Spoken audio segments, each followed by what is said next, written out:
Okay. Hi, everybody. I now bring the Sherborn Conservation Commission meeting of September 4th, 2025 to order with a roll call of who's present. Michael Lesser present. Courtney. Courtney Eck present. Steve. Keith Crusaw present. Jacob. Jacob Strauss present. And Jonathan. Jonathan Tompkins present. Okay. First, we'll welcome Jonathan to his first meeting. Pleasure to have you. And some learning to go on with. And we'll go from there. Is there anything that needs to be added to the agenda under the 48-hour rule? No. Okay. So we'll stay with the agenda here. And we have 4 minutes before we start the next thing there. I guess I forgot to look and see if there's a warrant. There is a warrant. Okay. Let me go open that up. Let's see here.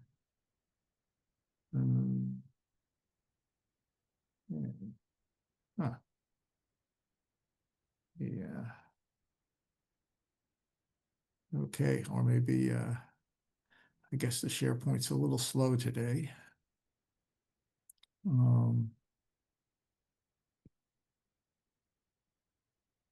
Yeah. Okay. Looks like it's coming up here. Wow, it is slow.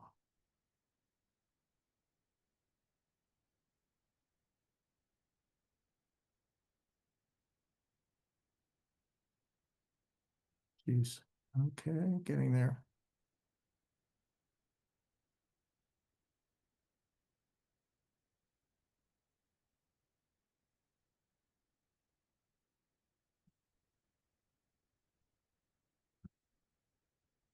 Okay, everybody, as you might see in the folder there,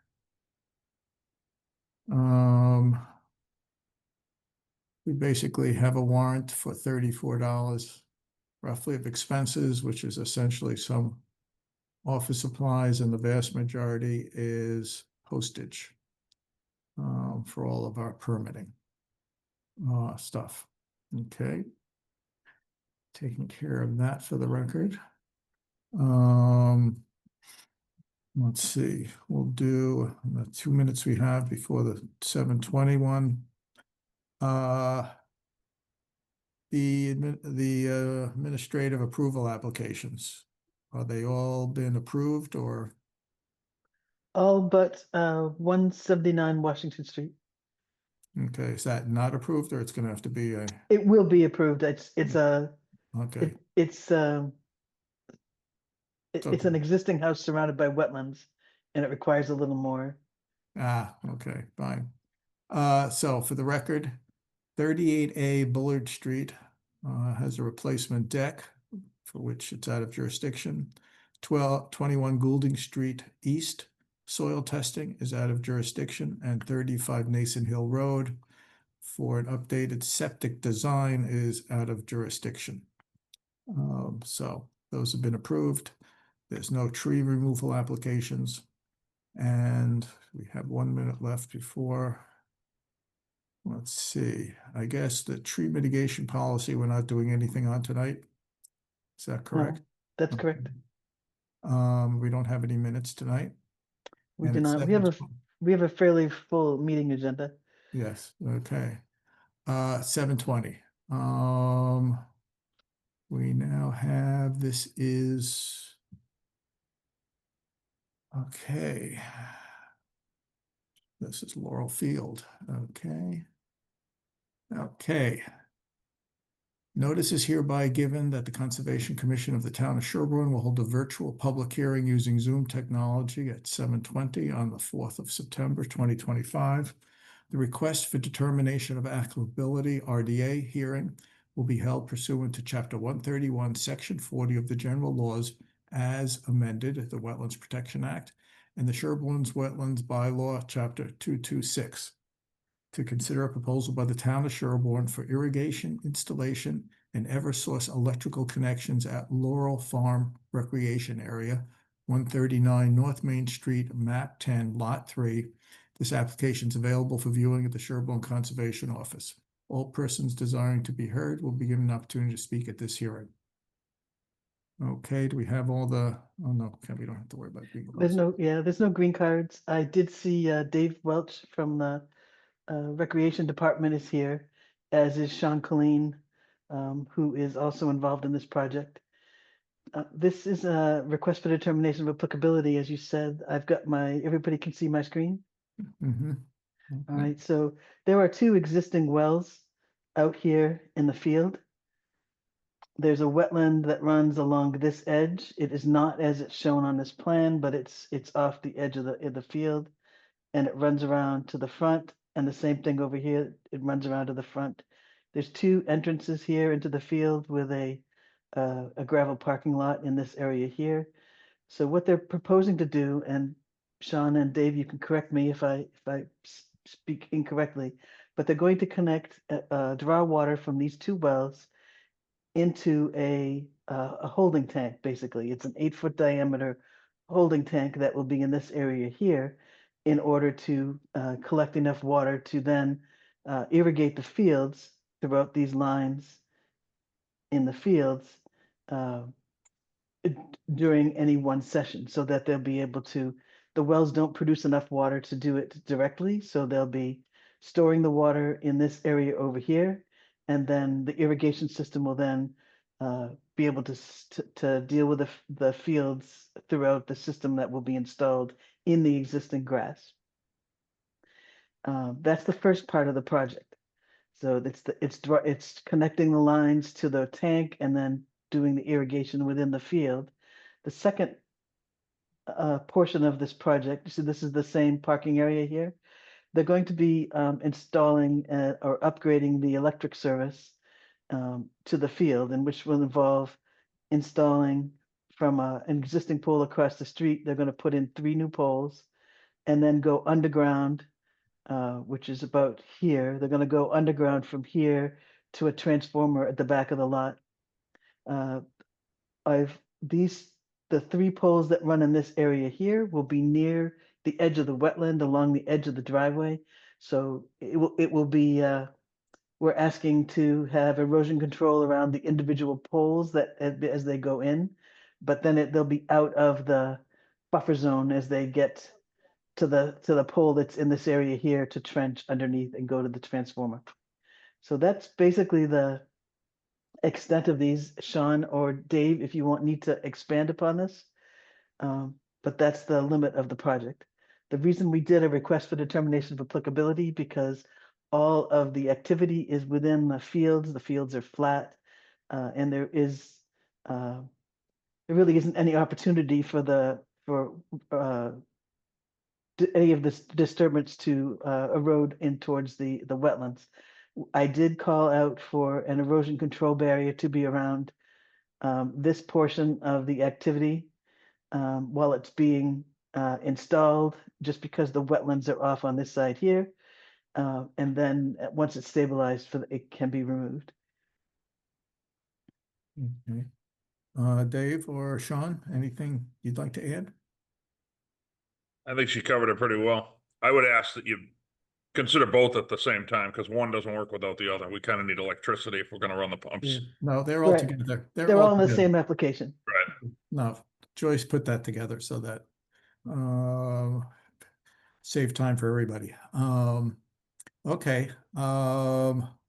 Do commissioners have any questions?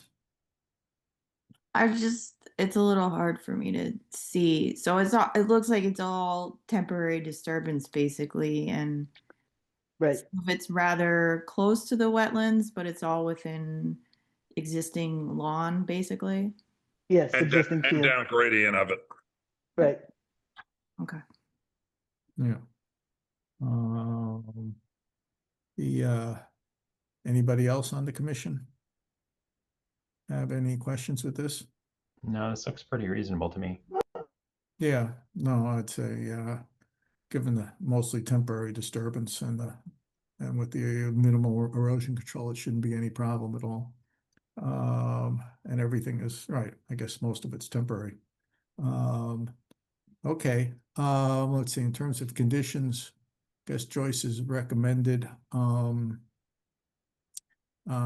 just things of notifying commencement to work so that, we can get an inspection to make sure that the erosion control is in place.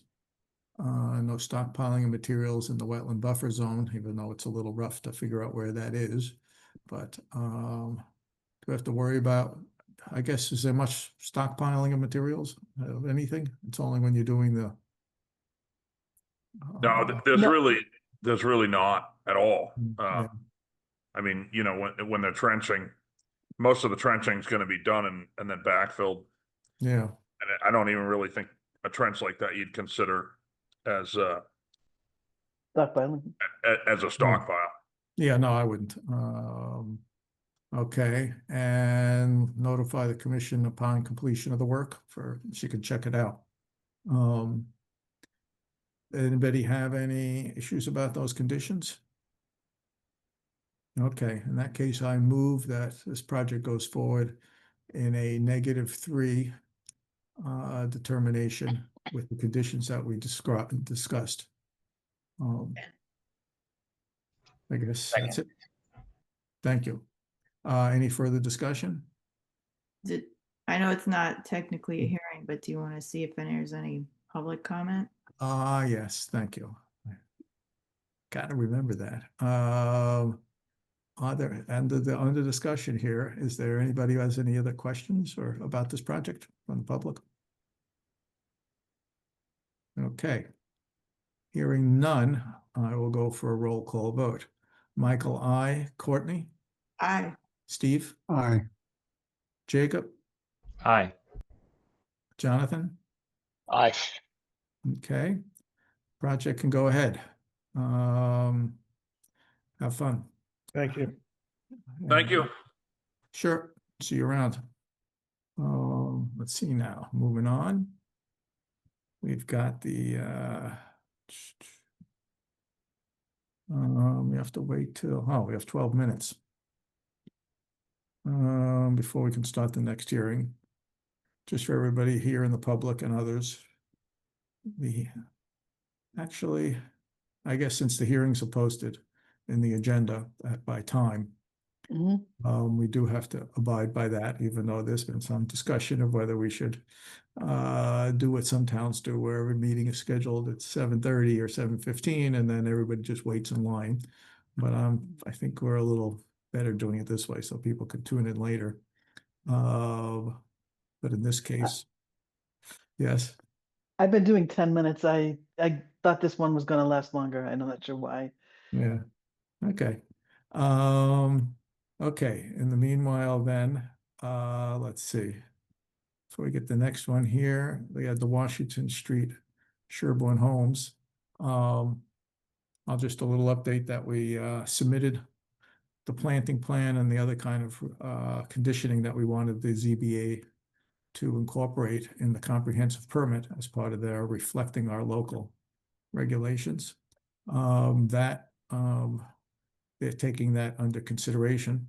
It did not occur at their last meeting. Actually, I have to go find out when their next meeting is.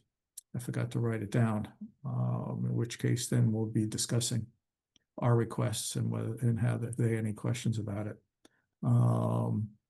There was some, the applicant was wondering why we were doing it through the ZBA versus, let's say, other projects that sometimes we just do under our NOI.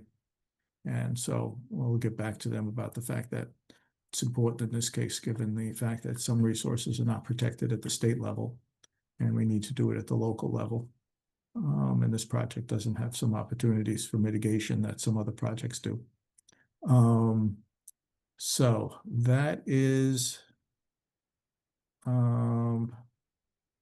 the update on that one. Let's see.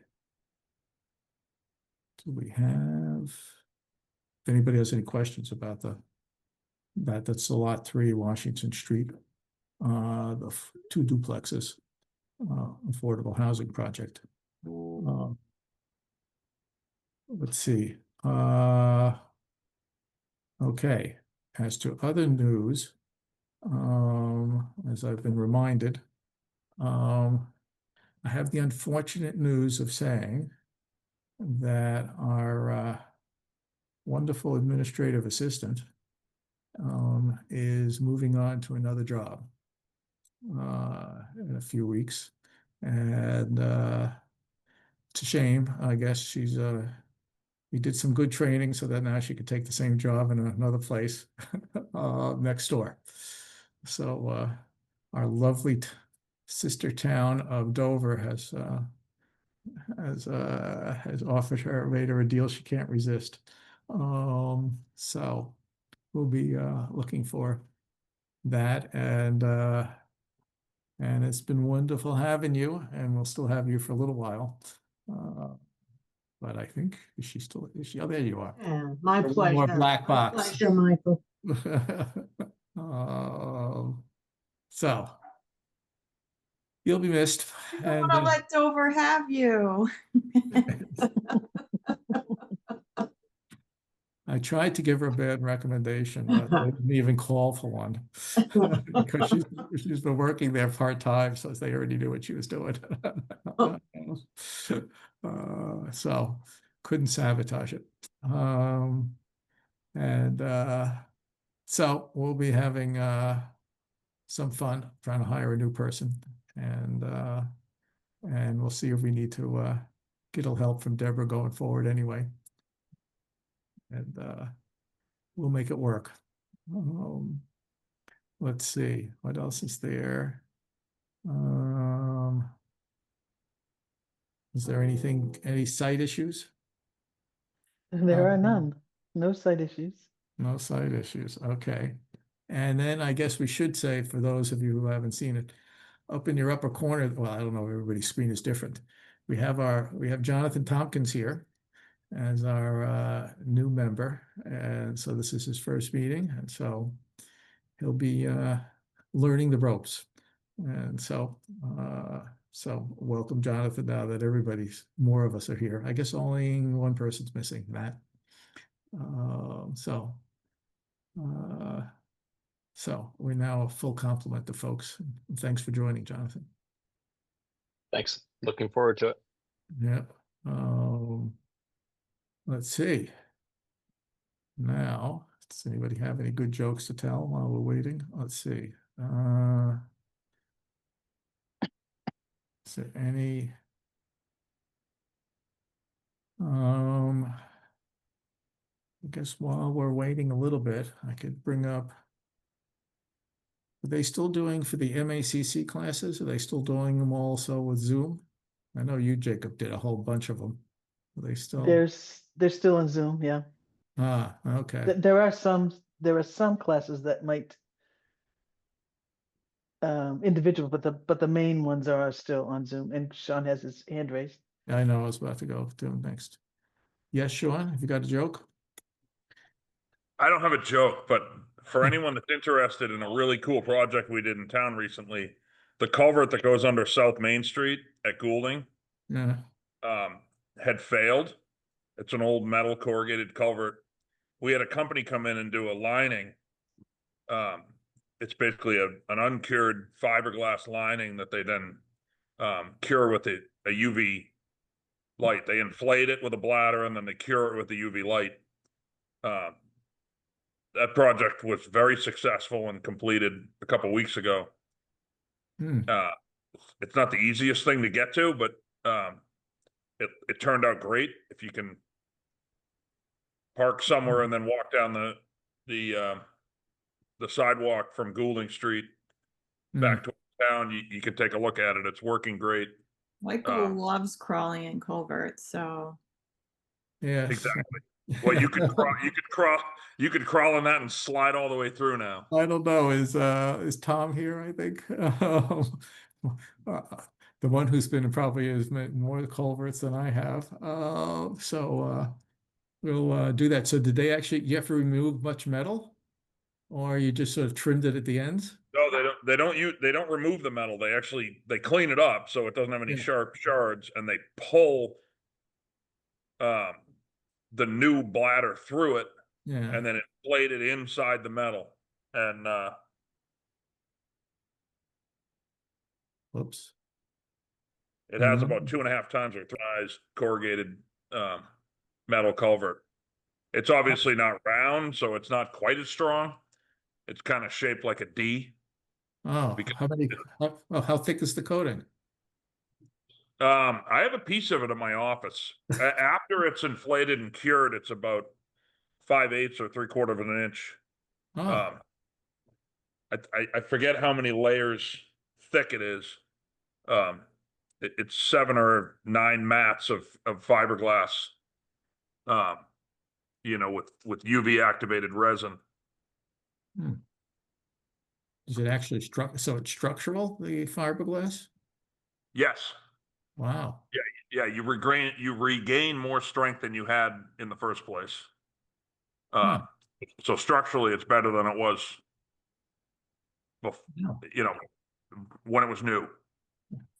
That's impressive. Did it take much, more than a day to do the coatings, or they have to let it cure in between?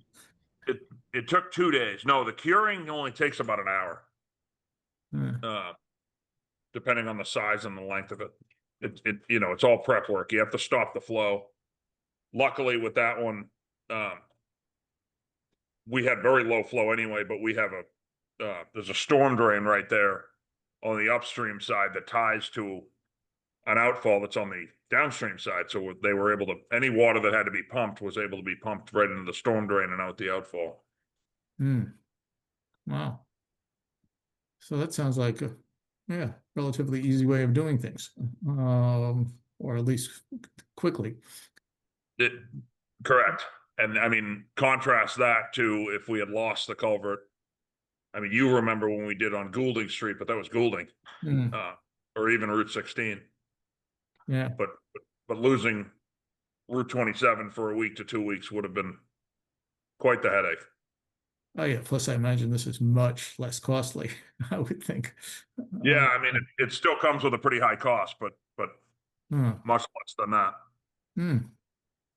Well, that's good.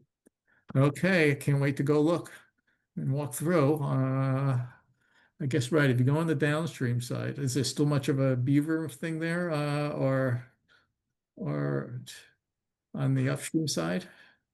On not so much in the upstream. There might be somewhere up into the Army Corps land. Hmm. I know there's a dam in there that may have been helping us at the time, but it's out of sight from South Main. I'm not sure where it is, Oh, okay. but there's not as much activity in there, and downstream isn't much. And of course, right now there's really low flow right now. Yeah. Okay, And everybody. You can enter from the downstream side. right. Take a peek at our DPW and work in action. Well, thank you, Sean. That was a good use of, at least for me. I found it interesting. I find it interesting. So, and we're almost at the 7:40 mark. I guess I should get queued up here. Yeah, let's see.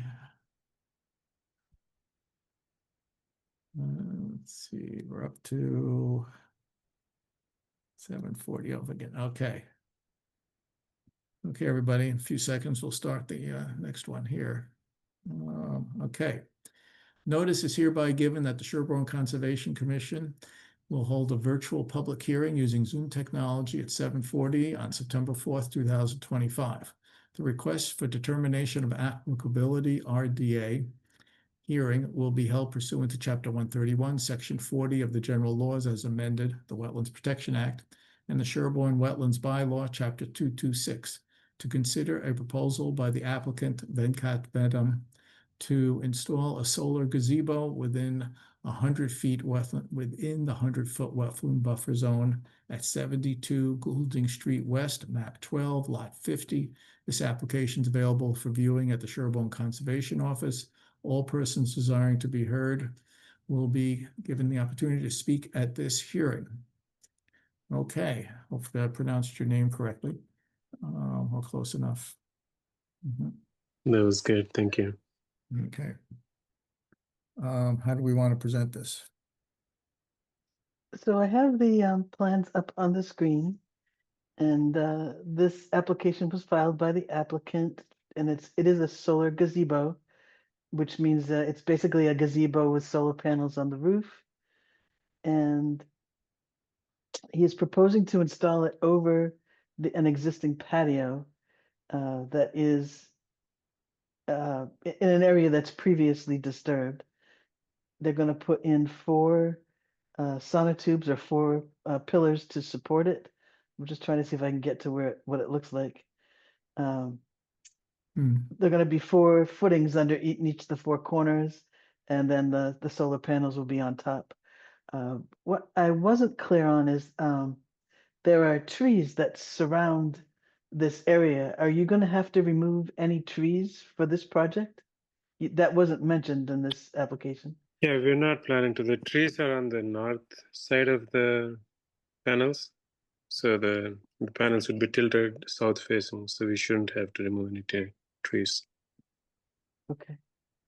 All right. So this was fairly straightforward. There's already a patio out. This is just a representation. This is not the patio, but there's already a patio out there, and this will be supported over it. They may have to trim some of the shrubs that are along the sides, but they also did this is the site of a previous septic repair, or a new septic system went in front of this area, which there are no trees in the front part from the street into this. Okay. And so all the wiring and everything else is done in existing lawn, it looks like. Correct. And that's just a temporary disturbance. So there's no real disturbance. No, just the trenching and the digging of the footing.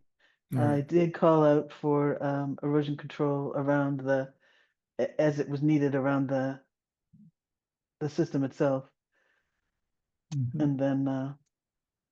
and then notification. Okay. So this isn't adding new impervious surface because there's already a patio under there, right? So Correct.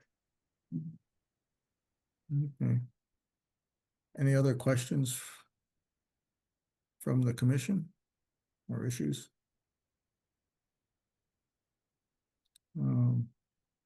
Yes, it seems pretty straightforward. That it won't have any greater impact on the wetlands there in the buffer zone. And we will compliment you for adding some renewable energy to the system,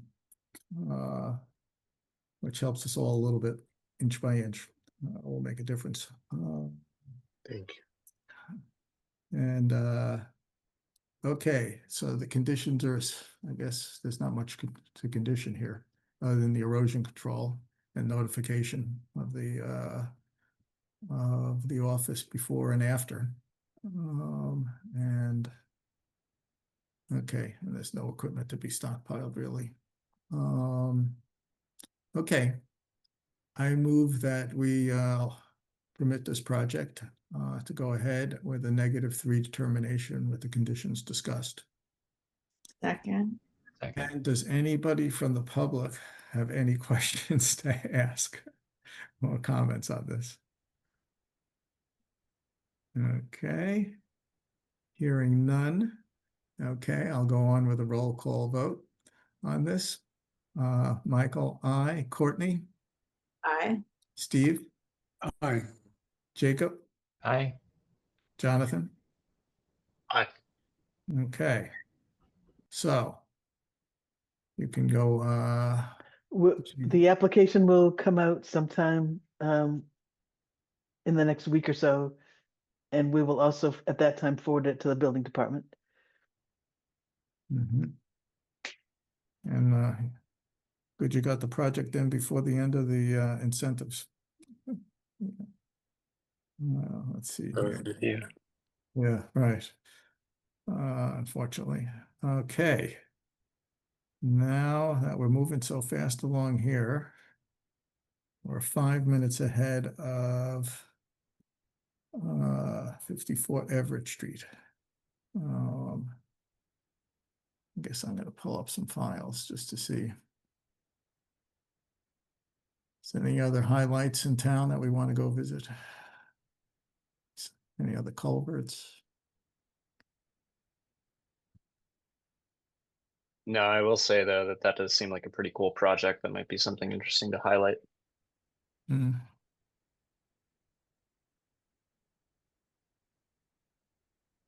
Yeah, the only, I mean, we do a lot of those, repairs, because if you replace it, you have to meet the steering crossing standards, which argue for a much wider opening. That's much better for wildlife and things, and possible future storm, peak storm events. But for now, it's an easy way to do a lot of pipe repair. Let's see.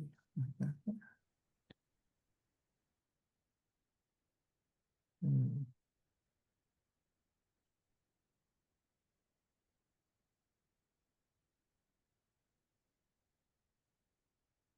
I'm just waiting for 3 minutes. Anybody has any news or anything?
Okay.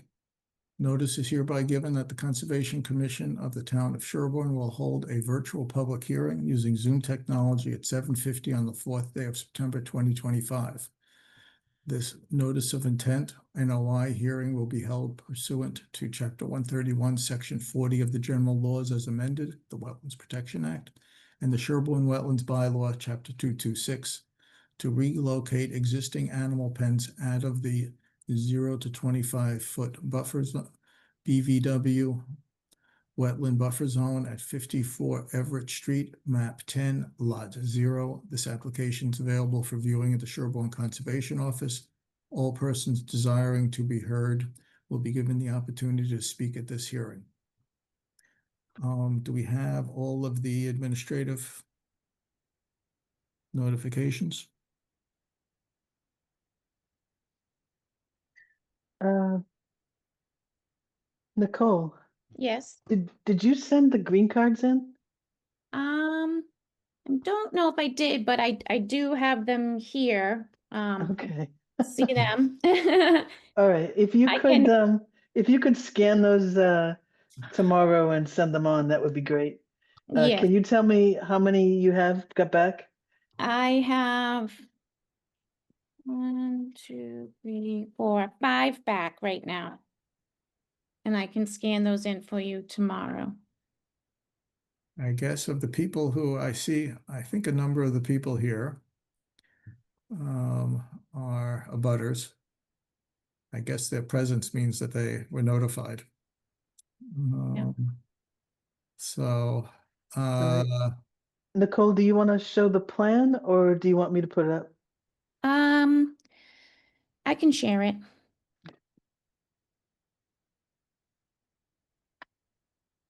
Okay. Good evening. My name is Nicole Hayes, professional wetland scientist with Goddard Consulting here with the applicants of 54 Everett Street.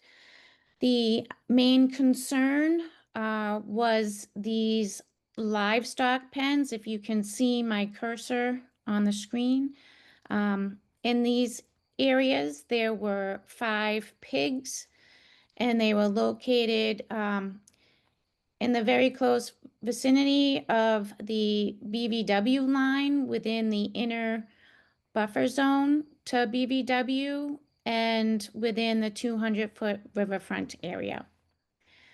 So about a month ago, the commission was, we had a site walk on site, and the available commission members came out to the site to inspect the existing conditions and just to take a walk around and look around.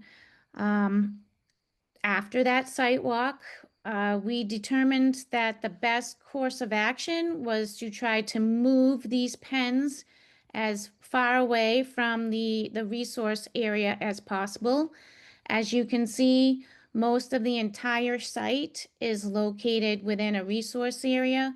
The only area that is not is located in this triangle here, but we couldn't really relocate the pigs up in this area because the proximity to the street and neighbors on the other side, and of course, more resources on that side. So after lots of consideration and looking at the site and the resources, we determined that the pens located in the back of the house, these pens right in through here, they were large enough to hold the existing animals that are in there now, and also for the 5 pigs, as long as we can move some inner fencing around. We are not proposing to enlarge the area at all in length or width. Just keep what we have now and maybe separate some inner fencing. So with that, we will be able to move the pigs and these pens from right adjacent to the resource area further away into the outside the 50-foot buffer zone within the 100-foot and closer and further away from the riverfront area. So once the pigs are relocated to this existing pen area, the existing fencing, which is located all around here, will be taken down, and 20 shrubs and 10 trees will be planted right along this wetland line. Joyce mentioned that we need 10 additional shrubs to meet the mitigation guidelines outlined in the bylaw, which we will do. So we will update the planting plan, so we'll have 30 shrubs and 10 trees. Then also, we're proposing there are 3 pens located in this back area here that had ducks in it. We are going to abandon these pens and move the ducks further away from the resource area to this area right here near the existing barn. So that is what's proposed at the moment. We are interested in knowing how the commission feels about this mitigation, and we can take questions and answers and provide answers. Thank you. Okay, thank you. Joyce, do you want to make any comments first, or should I go to the commission? How do you want to do it?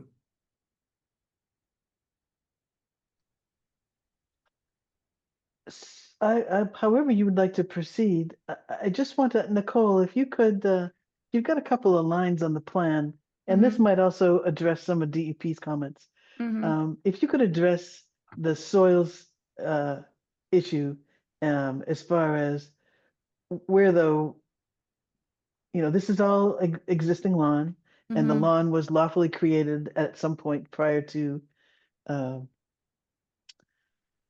current bylaw.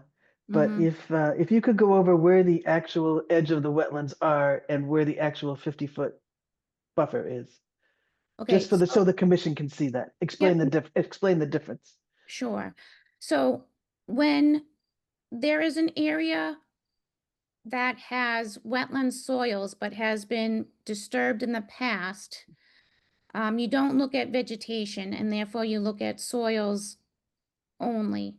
And in the field, there is this wetland soil line that I have drawn right through here, and it connects back into the wetland area.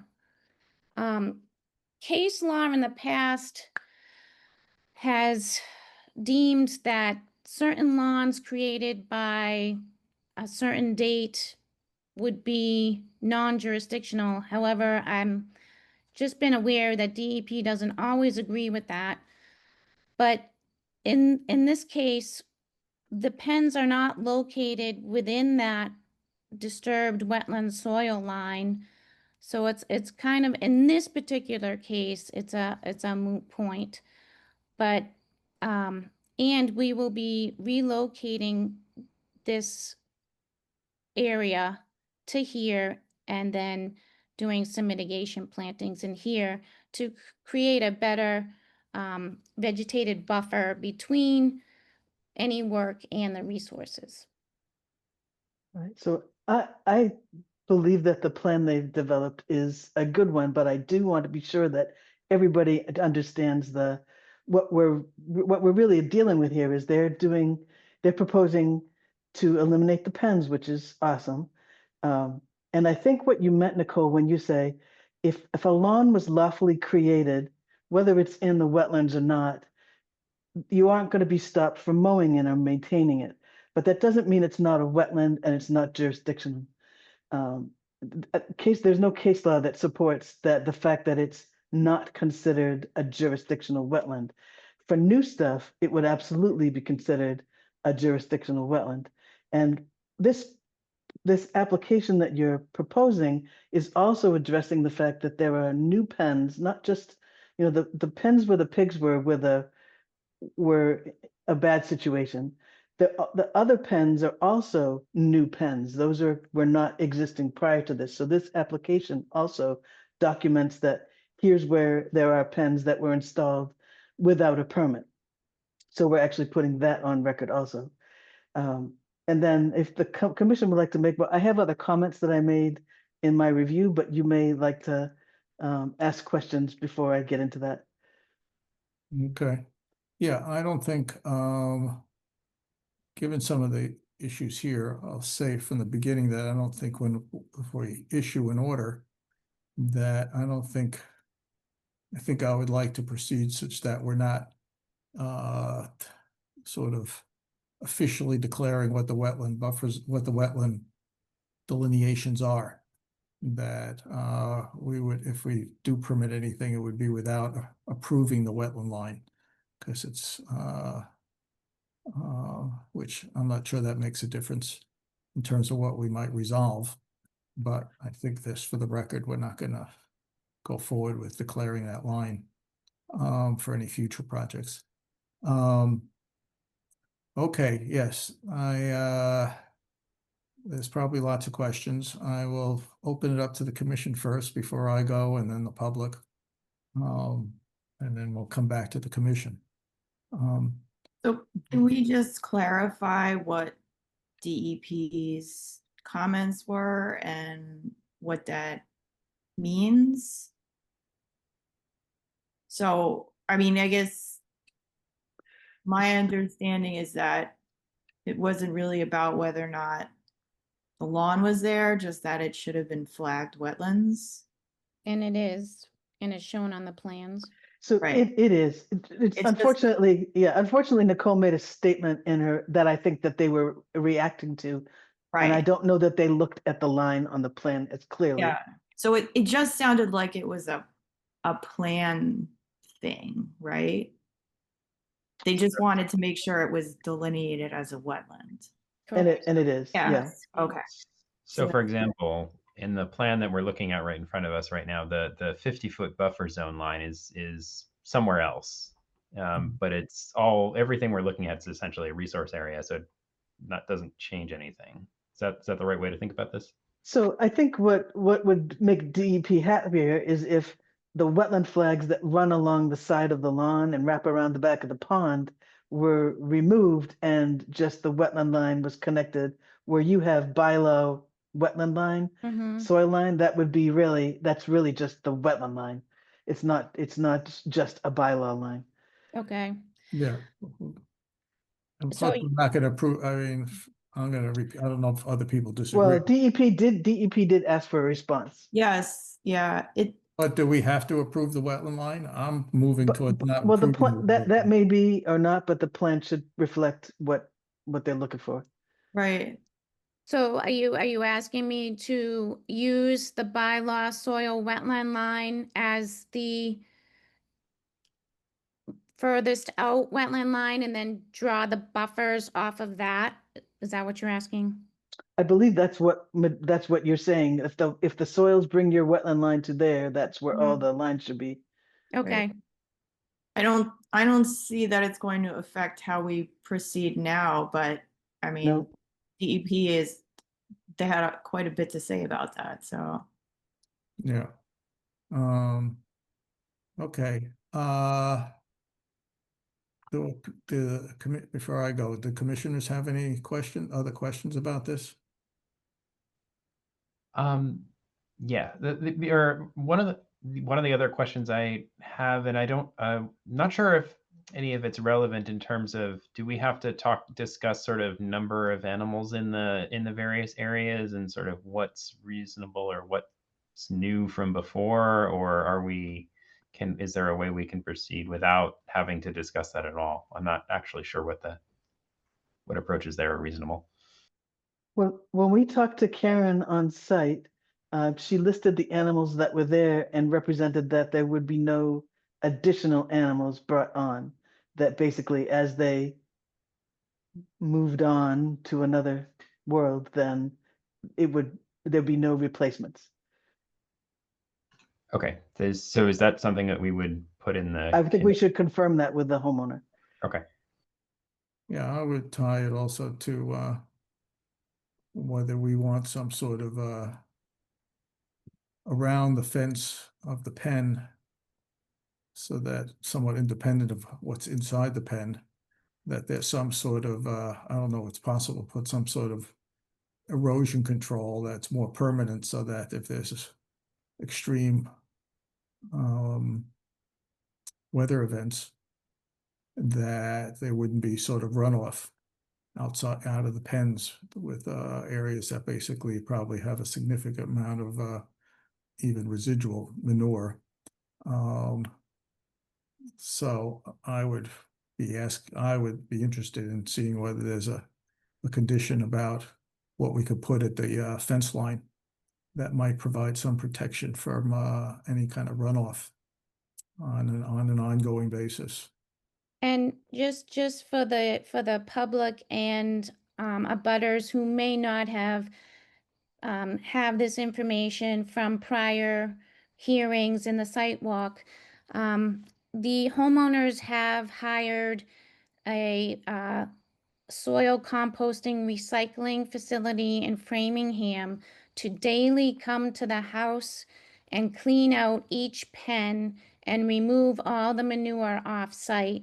So daily, the manure from all the pens is removed off site, which dramatically helps the conditions of, any potential impacts. I just wanted the public to know that. No, that's clearly, I appreciate that. That's a significant improvement. And I thank the applicants for that. But we'll come back to that sort of extra feature there. But that was just sort of related to Jacob's comment on the animal stuff there, and as well as there, in terms of existing, so there are 3 pens to be removed, but what about, it looks like there are still going to be some existing pens in the resource area there? Well, they're not specifically in a resource area. You're talking about these ones here? Yes. Yeah, they're very close. I do admit that, but they're not in, well, they're in riverfront area. I'm sorry, that is a misstatement. But they are not in wetlands, but they are in riverfront. Did I Well- misunderstand where the bylaw soil wetland line, would that make all of those in wetland? In the Yes. existing lawn area? Yes, you're right. I'm sorry, that's not on my brain right now, but yes, you are correct. Yep, if we move that, so we're using the soil line that would be within that disturbed soil wetland area. Disturbed, yeah. Is there anything that can be, so the last 3 pens will be removed, but I guess the other existing pens, is there any ability to move them further away? From the resource, I mean, it's further away or further back in the resource areas. Now it's hard to speak about it. Is that a possibility there that we could work on? I can talk to the landowners about it, and we can try to find another place to relocate them. There really isn't any other place because the septic is all onto the side where Yeah. where she's speaking of. So all of the brand new septic is all over there. The Mhm. other alternative would be the front yard, but there's septic in front of there too. So I don't think there is. I mean, when they did the septic, it was all over, it was everywhere. Mhm. Yeah, I don't know what the rules are and what you can put on top of a septic.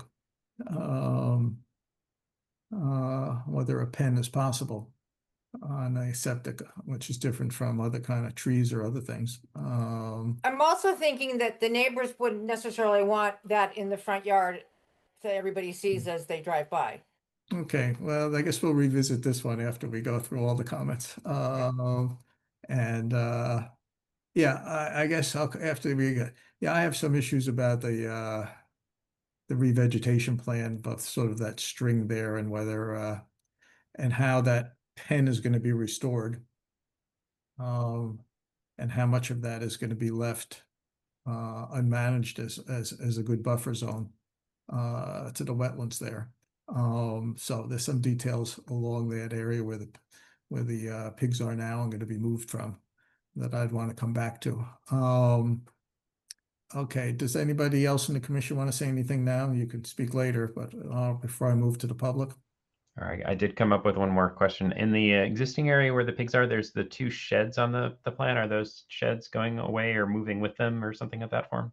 I will just let one shed can definitely be gone.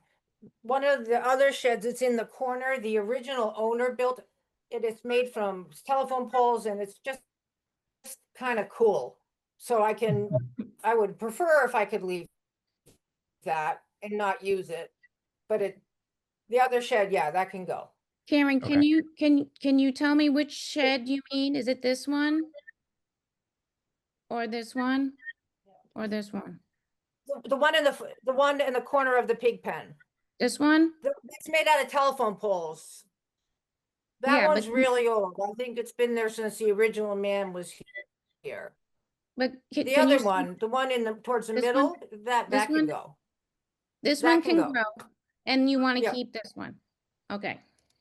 Just so I understand. Just because it's awesome. Yeah. Yeah. Hmm. Yeah. And just so everybody knows, that whole area wasn't wild before. It's all grass. Mm-hmm. Yep, and we did prove that with aerial photographs during the first hearing, just so the public knows that as well, and the abutters. I didn't take anything down or remove any trees. Okay.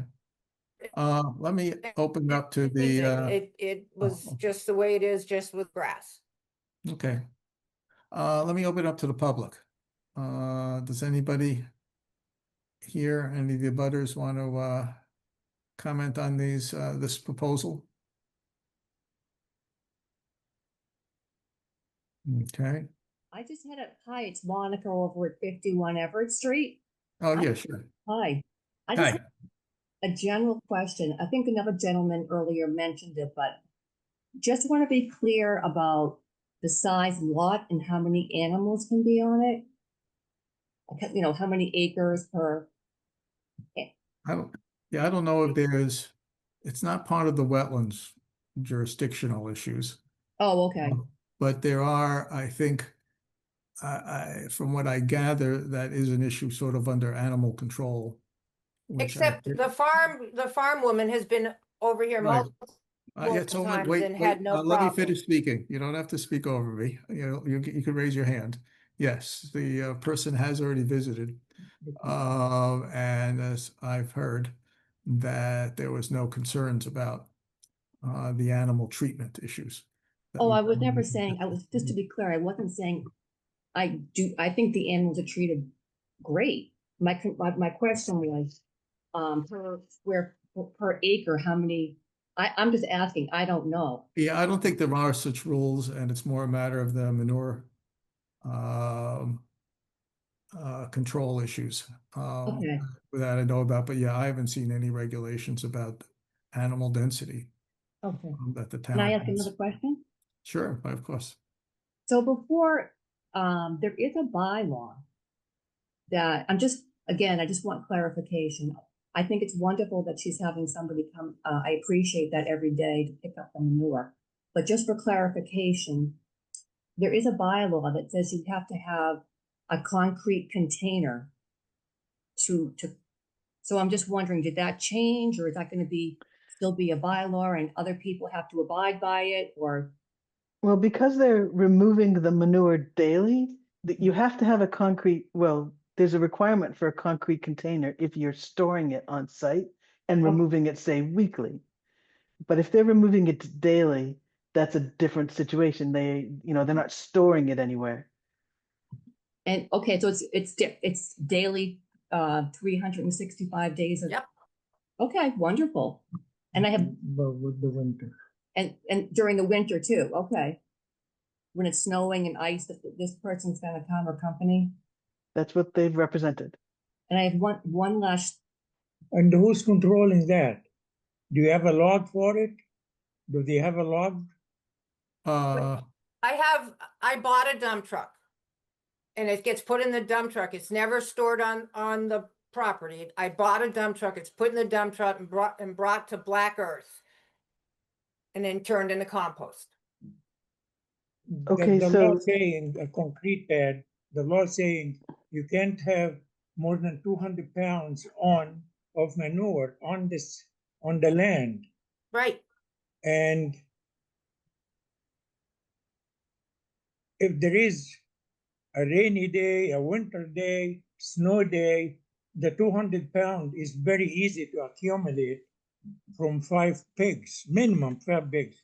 There's cows, there is sheep, there is goats, there is ducks, there is too many things that can The manure is contaminate our water, our resources, including Karen's, Animals. no, Karen, the well, Yeah. including her well. It will be the first target to contaminate the water. We don't want the water our water we drink, our health, to be contaminated. Mm-hmm. Appreciate all I it. can do is Why tell we you that request a concrete pad when they move the pigs to the new location to install the concrete pad for storage, just in case there is nobody comes every day, every 365 days a year. You know, there is always an exception. There's always emergency. it's Mhm. picked up every day, never left on the property and put into the truck. So it's never on the ground. It's picked up, put in a bin, put right into the truck. Well, this is up to the So- commission to decide about the pad. Right, well, something to think about, but I guess whether the truck is on site all the time, it's your truck? Yes, I bought it, yes. Okay. No, I'm just saying whether the truck is in a sense a concrete, is a contained area. It's where still, the truck bed. Mike, still seeping into the ground. The urine is still seeping into the ground. Right, the urine we The can't do much. residual, about. you can take as much as you could of the surface, the manure, but definitely there is a residual. There is a residual. To prevent that residual, we would like to have the owner build a container, a concrete container. They can scoop off it any day, even if it stays a couple days. If there's a snow or this or that, it's still That won't- contained. Okay, I take your point. That won't address the urine, since, and its nitrogen loading and such, so that's an issue separate from whether it's a concrete pad there. But I so agree, but therefore- what I'm yeah. saying, Mr. But I Mike, see your point about being concerned about that. Mhm. Let me, we'll have to think about that. all right, Um, I have another comment Sure. or a point. Do we have rules regarding raising pigs in residential? Not that I know of, and it's not under the Wetlands Protection Act or our local wetlands law. So that if it exists, it would exist under some other bylaw that we do not implement or enforce, if there are such rules. Additional point, the bylaw number 240 dash 3 dash dot 2 4C, saying any dwelling, should not produce should not produce offensive noise, vibration, smoke, dust, fumes, odor, heat, glare, or unsightliness is produced. 4 o'clock in the morning or before that, there is a rooster wake me up every single day. Okay, and the noise is heard to the other side of 27. The smell, the odor, especially in August, July, any hot day, any humid day, any rainy day, you can smell the manure of the pigs. And that is prohibited according to the bylaws of the town. So how come we prevent the offensive noise, at least the odors and the offensive noise? That, I assume when you're doing 240, you're talking about the manure, or what bylaw is that? Well, let's talk about the rooster. It's going off like every 40 But- seconds. Okay, Yeah. I understand how these things could be troublesome to you, but it's not something that we as the Conservation Commission have jurisdiction or control over. Our section of the bylaw is much more limited. you are welcome to go to town hall and discuss concerns and find out which department you should talk to, but it's not something we could address tonight. Okay. Yeah, And not to, can I ask one more question? I think it's with the wetlands. sure, you Okay. might have to get a little closer. You're Okay, sounding. so I just one question, and this is just for informational purposes, just so I can learn. And so that we're all, when an animal dies, what, and you have a farm, they don't get, so How do you bury it? how do you bury it? Yeah. Not on the premise, right? May I I have talk? no idea. Yes, if you know how to do it, yes, Karen. I put them in my truck and I bring them to the crematorium and I have them cremated. There was one That's what I do. sheep. Okay. That's good to know. Okay, thank you. Okay. Okay. Are there other comments from the public? Okay. Bringing it back up to the commission for now. And if people in the public still come up with another comment or so, by all means, raise your hand and you can still be heard. Let's see how we want to move forward on this. So maybe I could just run quickly through my comments, Sure. if you don't mind. No, I don't mind. So just to, Nicole, just to go through some of the things that we require, and I think you've dealt with this before on other projects. This is just to document what's taking place here, and this is not a comment on what's happening or what isn't happening, but the table that we talk about that documents what's the activity in the buffer zone. We'd like to see that on the table on the plan itself. Yep. And then if it's a small issue, but if you could revise the Wetland Protection Act filing fee. Yep. Yep. I do agree with you. That was a That happens all the time. yeah. And then I did want to just be clear that so you're going to leave the shed in the front corner, and the other shed and the fences will all be removed, as well as like any infrastructure that might be there, if that's possible, as well as the pens that are down there, the 3 pens that you're going to remove. I mean, those 3 pens should be actually removed. The other ones, that's really up to the commission. But when we went out there, I don't think that was as bad as the pigs. It was really, I don't know. You're right. I don't know where you would move those pens that wouldn't be offensive to something else. But the 3 pens that you're removing the animals from should be dismantled and removed from the buffer zone.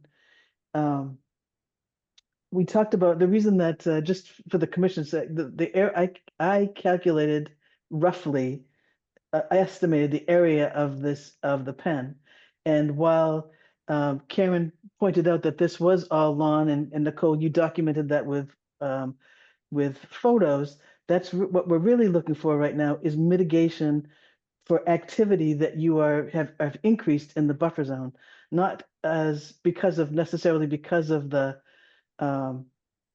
the pens themselves, but to act as mitigation for all the activity in the buffer zone. We'd like to do one of 2 things, one or the other, either to restore the whole area of the pig pen with those shrubs not planted in a single line, but spread throughout, or alternatively, taking a strip of land 10 feet wide down the length of that, the edge of that, what you're calling the edge of the wetland, not going across the lawn, and just randomly place the plantings along that edge and leave it unmanaged. And so the answer would be yes, we're looking to get a buffer, an unmanaged buffer between the actual wetland, get your feet wet wetlands and the rest of the lawn. So we do recognize that it was lawn and that it was created when it was allowed, but we're looking again to improve the buffer zone, so a buffer along the edge. So you all could discuss how you would like to approach that, whether it's a 10-foot strip along the edge or restoring the area of the pen, something to that nature. You've already addressed the shrubs, and that's fine. And then when you decide what you're doing, we would like to have the boundary markers put up along the edge with the plaques from the commission in a reasonable number to which we can determine at a, when you decide how you're going to proceed. And I think, Michael, those were the comments that I had. Yeah, I'll Can- throw my weight onto before you, Nicole and Karen, reply, that having sort of a buffer zone along, let's say, the bottom part of the plan that extends beyond the pig pen and sort of gets us a 10 or 15-foot buffer zone with shrubs and trees and some sort of good ground cover that would be left unmanaged, I think would serve the wetlands better in terms of protecting than so I would encourage something along that line rather than just flushing out the whole pig pen area versus making that I guess could go back to lawn. And I yeah, I guess I still have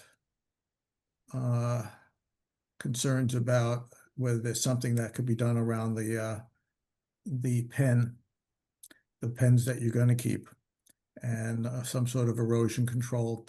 That one is the tricky one, is whether there's a way to move that, whether you can think about that. And as well as just around the existing, where you're going to put the pigs or where the cows and the sheep are, that whether there's some sort of erosion protection that can go at the foot of the fences there in the case of any runoff, to control any runoff from the actual pens. I'd like to consider that you can find something that would work along those areas, which are in particular, right, which would be on the downside of the barn and also the other side, obviously around the concrete. Yeah, I don't think there's much runoff necessarily coming from the concrete slab, but then going around, even if it's not at the edge of the wetlands, but just around the edge of the pen. And yes, I'm not sure whether you can think about whether you can move some of the that remaining pen out of the actual resource area. No. Okay, I'll stop there before other commissioners might speak, but I'll let you, Nicole and Karen, say something. So my question is, so the yard goes down towards the pond, so you're thinking some sort of mitigation so it doesn't flow in towards the pond, that type of thing? Yeah, wraps around there. Basically, right now you have lawn going right up against Right. up that, and having some sort of unmanaged and it helps with the filtration of anything and protects groundwater and the wetlands. Obviously we haven't, I mean, we'd like, I don't know if you use any fertilizer or chemicals there. Often we don't want people to use, we put in there that you don't use nitrogen or any pesticides or anything like that, so that it's kept out of the groundwater. Yeah, I don't use any of that. Okay, so we can put something like that. That would help too as a mitigation.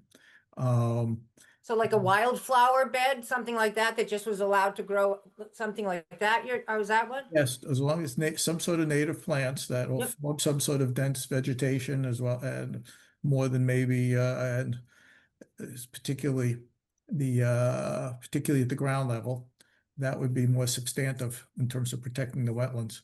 And we can work on what that details are if we're going to go with that route. And yeah, the number of animals is a tricky one that I don't think we can really go with, and that we have much to say on. I see that somebody has their hand raised. We'll go to you and then we'll come back to the commission. Yes, Joanne. Muted, okay. Yeah, Joanne Cunningham, we're butters on the other side. I think one request that I wonder if the town can do this, can the water be tested to see if with all the, with the urine and everything that runs into the wetland, that the nitrates are not higher than they should be? Interesting issue. Because we don't quite have a baseline to do that. I guess that's something to consider. I'd have to think about it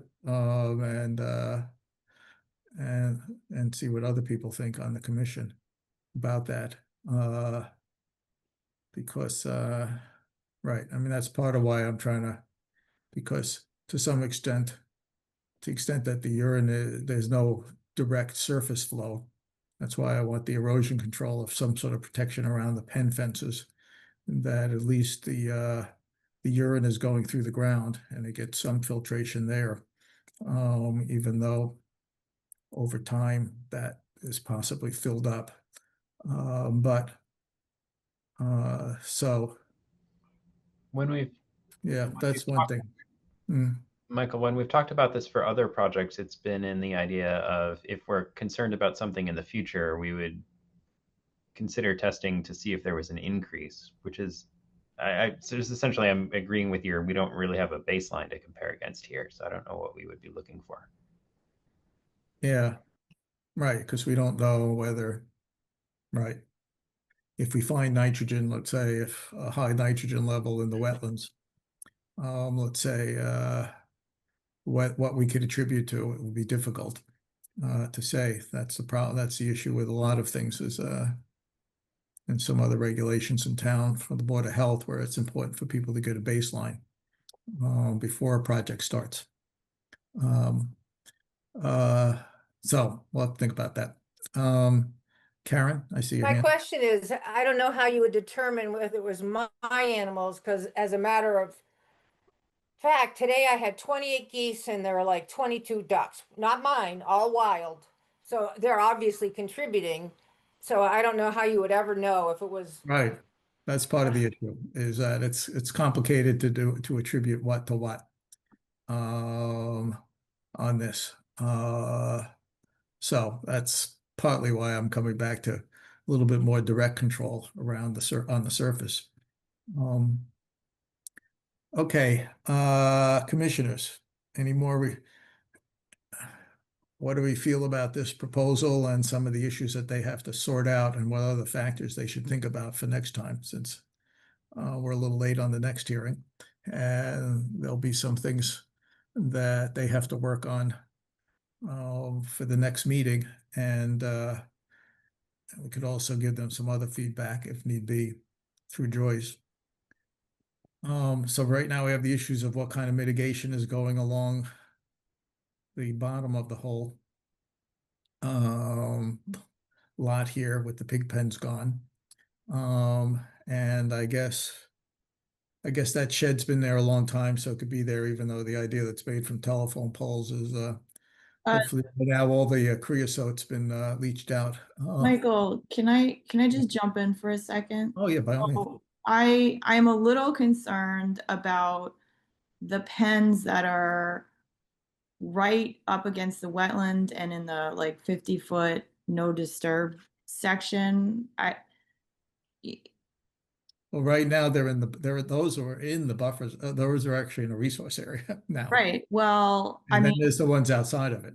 Yeah. So I like just to present, be devil's advocate here. That's not something that we would have ever permitted, I don't think, as a commission to begin with. If somebody came to us tomorrow and wanted to build all this stuff, it's not a septic replacement. I don't know that we would have permitted that. So I think we should be approaching it from that standpoint. And I get that, oh, this structure is cool, but it's also it's unpermitted. Well, it depends which one you're talking about. The old one in the corner, I think, is might be grandfathered. But the Why would ones it be that- I don't know that for Courtney's question. I don't know that that's the most important one. I would actually Right. see the livestock pens around the barn as the most, because Right. those are going to turn out to be in the 50-foot no alteration zone once that gets Right. flagged appropriately. Right. Mhm. Well, there's the coop, well, there's the ones at the coop, there's the coops that are inside the resource area. And which you're taking out 3, and what I was gonna say is, it would be, that we would like to see a proposal that includes moving the remaining coops out of the resource area. Right. Um, I think we should just strongly emphasize that though, because, you know, I really appreciate that the owners are working with us on this, but you know, we also have to look at as if somebody else were to approach us tomorrow with a similar proposal, you know, it's just to be fair, to consider it as if, you know, this Mhm. was something new, because it was built, you know, no bad motives, obviously, but you know, it was built without permission. And then, you know, after the fact, granting permission because just because it's there it puts us in a tricky position. So I just don't want to be too you know, easy breezy about Oh, no, that's right. I Yeah. guess whether request is really to say, to move those pens out of the resource area. Um, and I guess for the next proposal, we'd like to see that done. Or whether we're, I mean, right, then it gets into to the other pens there that are even to the left of that one that we've been focusing on. If you want to circle that, Nicole. Yeah, no, no, it's not that. Go back, go back, go back, go back to the up there, move up a little bit. What is that? Those pens there that are partly in the resource area. As well as in the, I mean, it's probably it was already probably altered buffer zone. I don't know how much we want to take that into account and pushing for that. I take it into some account, but I don't think it's, you know, a lawn has certain functions versus keeping animals. It means that there's no ground cover anymore. It's dirt, and that we have all massive amounts of nitrogen input. So it's not, I don't think I can really justify calling it a, you know, if it was a lawn and then they put in, you know, plants there or something, you know, like it's still managed, but it's still ground covered. It's essentially the same function. This is a very different use and function. Right. Just so people know, we do not use the chat for anything. People want to make a comment, you have to raise your hand.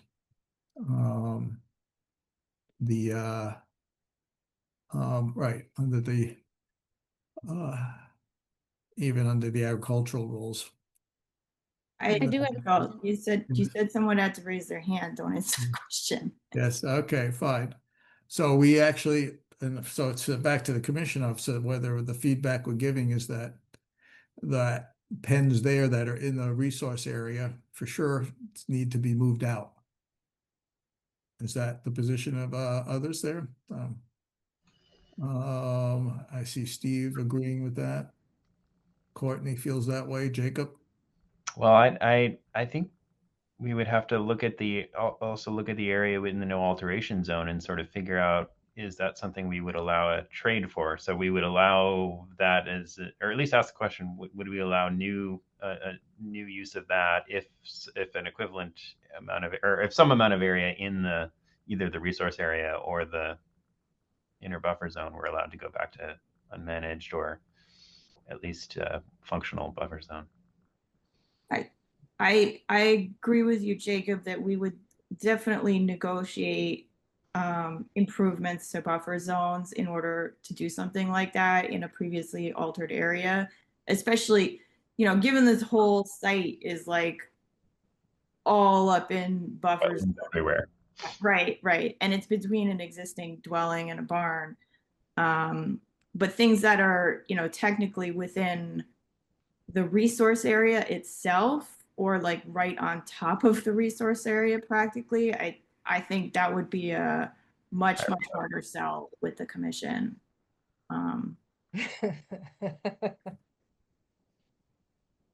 Yes. What? Okay, so the feedback is to move things out of the resource area. And to the extent also close to the resource area would be also would be helpful. So, and I'll still give the feedback about something along the fence line of the pens for some sort of control in the long term. And we'll have to think about whether there's any, I don't know what kind of testing would make sense in this instance, if we could just sort of try to get things out from the resource area.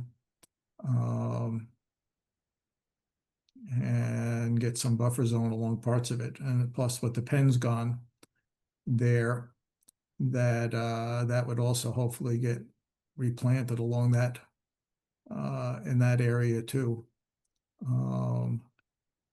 So especially since it's right along the stream there, that there could be some additional planting where the poultry pens are going to be moved out of the resource area. So that's another area to detail in a proposal for the next time. What other feedback do we want to give?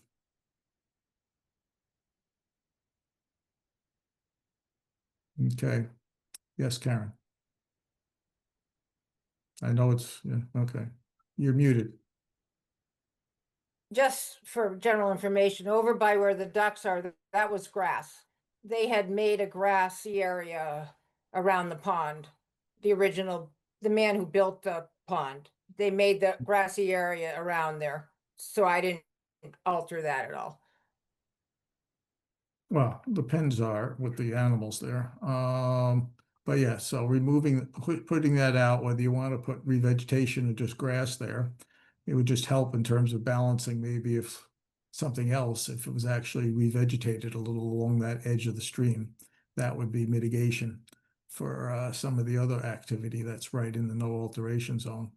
So that would make it easier to permit some of the other stuff to stay. Okay, what else do we want to do? Nicole? Yes, so if, just for clarification, I did hear that an 8 to 10 foot wide strip of plants and trees to be staggered around in this area, and then seed the rest of the pen area, put some markers. That was one of the options. I'll stop you just because I think a preferred option would be to keep a 10 foot or so band going beyond the pen area, just to protect the riverfront going All the way down all here. the way down as far as you can go would be good protection from any nutrients going down there, as well as just protect that whole stream along the way there, rather than more thickness along where the pens are there. I think the wetlands would benefit from that. So then the markers would be right along this edge, and they Keep could going. use this as lawn?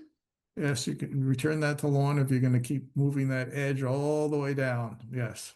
To the extent that you can do that, then some of the pen there could just go back to lawn.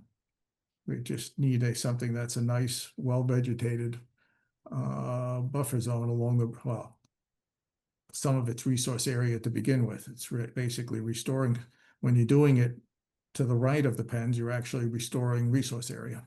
Mm-hmm. Mm-hmm. Which is always appreciated. As much as you can do there. That might be a good thing for mitigation for some other stuff on some of the other pens. I guess we have to think about that to the extent that we can.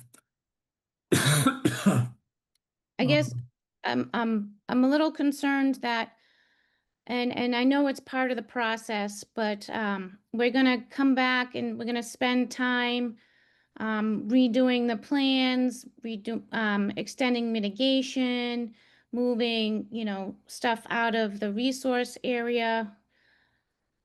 I'm just nervous that we're gonna propose this and then you're gonna come back and say, well, you can't work within the inner 50 feet, which would, cut some of this stuff out in here. I No, just, I don't think we're giving you that signal. okay. Unless somebody else on the commission feels otherwise. Does All right, anybody well, that's else? good to know. Thank you. I think, Am I speaking am I speaking okay, or? yeah, I think we're on the just one right person? track. Yeah. Okay, I'm just one person, even if I chair this thing. Or co-chair this thing. Okay, and there could be some back and forth with Joyce about this. Okay. So to help this go, Can I just Okay. throw in my 2 cents before you close? by all means. Okay. It seems quite obvious that with this amount of animals that have been in this property, there's probably a lot of nitrogen and phosphorus, and it's being so close to the wetlands. I guess everybody knows that. I would say the 2 pens at the bottom left are, probably particularly I should even ask to remove some of the soil there, or just to try to get it back to a more, since it's adjacent to a wetland, basically. Just asking. Yeah, I think probably removing the soil is gonna cause a lot of disruption. It might be more beneficial to let the plants kind of naturally take it up and use it. It won't be like an instant mitigation, but Okay, I think I basically agree with you, but yeah. I think that if you did soil testing, you'd find a lot of. Oh, I don't disagree at all. Yeah. Mm-hmm. Yeah, no, part of it will be that very it's well vegetated, yeah.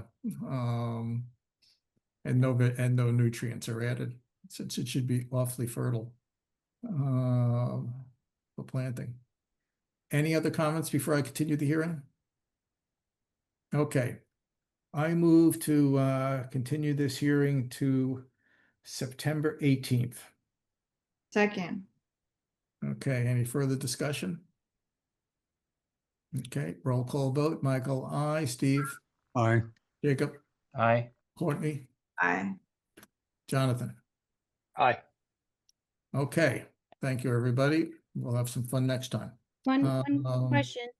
For the hearing on the 18th, when do you need that information by? Is it a week prior, or can I present the new information at the 18th hearing?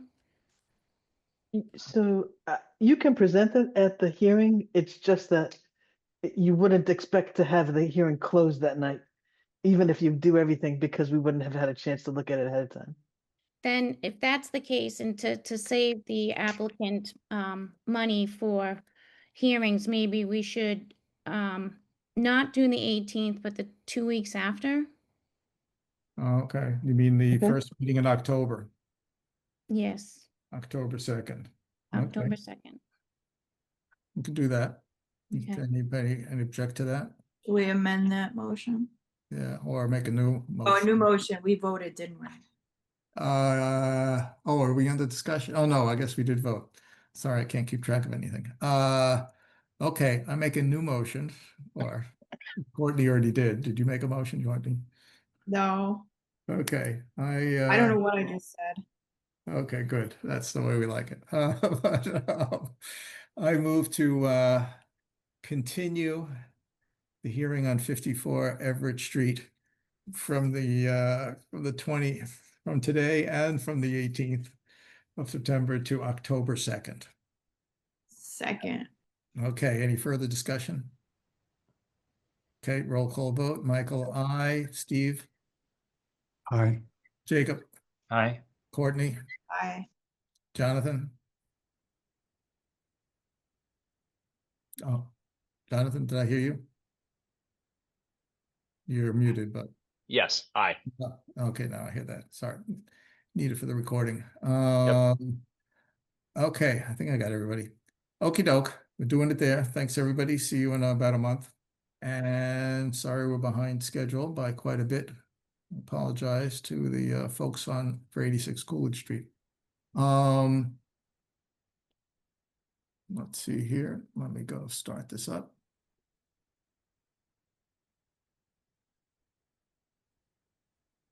Notice is hereby given that the Conservation Commission of the Town of Sherborn will hold a virtual public hearing using Zoom technology on the 4th day of September 2025. The hearing for the Notice of Intent NOI submitted by Toll Brothers Apartment Living will be held pursuant to Chapter 131, Section 40 of the General Laws as amended, the Wetlands Protection Act, and we have the Wetlands Bylaw. Are we doing this under the Wetlands Bylaw? Or is that a misprint? I believe it's a misprint. Okay, I will catch myself there. And to construct three-story multifamily apartment buildings and a clubhouse site access, parking and amenities within the 100-foot buffer zone at 84 and 86 Coolidge Street, map 5, lots 54, 55.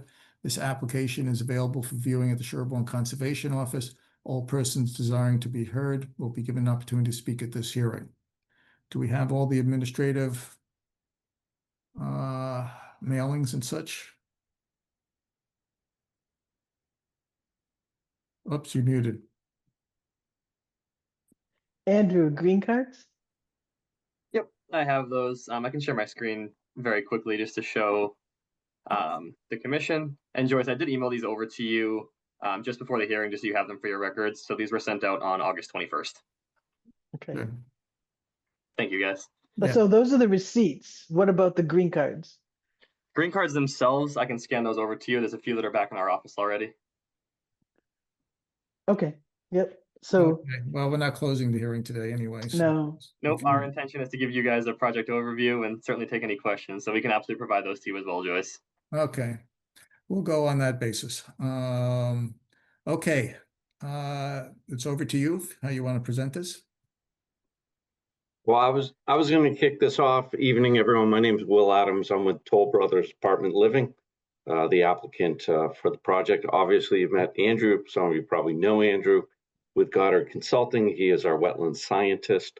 Also online with us this evening is Liz Clark, who is our civil engineer. So if any civil design questions come up or relating to stormwater, et cetera, Liz is happy to help. And I can't see everyone on the screen. I think some of my other team members, Alex Sinisi and Evan Staples, may be online as well. With that, I'll kick it over to Andrew. Okay. Thank you. Perfect. Thank you, Will. So yes, for the commission's records, my name is Andrew Tebow. I'm a wetland scientist with Goddard Consulting, and I am the individual who filed the notice of intent with you all. So as was mentioned during the introduction to the project, that is correct. This is a filing that's under the Wetlands Protection Act only.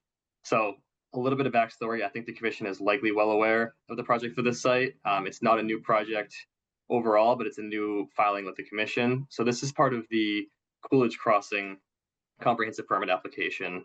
This went through permitting with the town through the ZBA beginning in about October of 2020 and commencing in June of 2021. So the project has its comprehensive permit.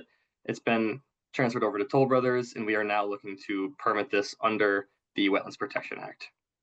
So I will share my screen. I'll kick off with an aerial overview of the site. As mentioned, the project site is on both 84 and 86 Coolidge Street.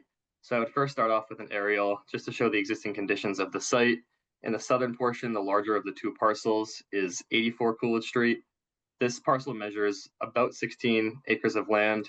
There's an existing abandoned single-family house and driveway that are tight to the lot's frontage on Coolidge Street.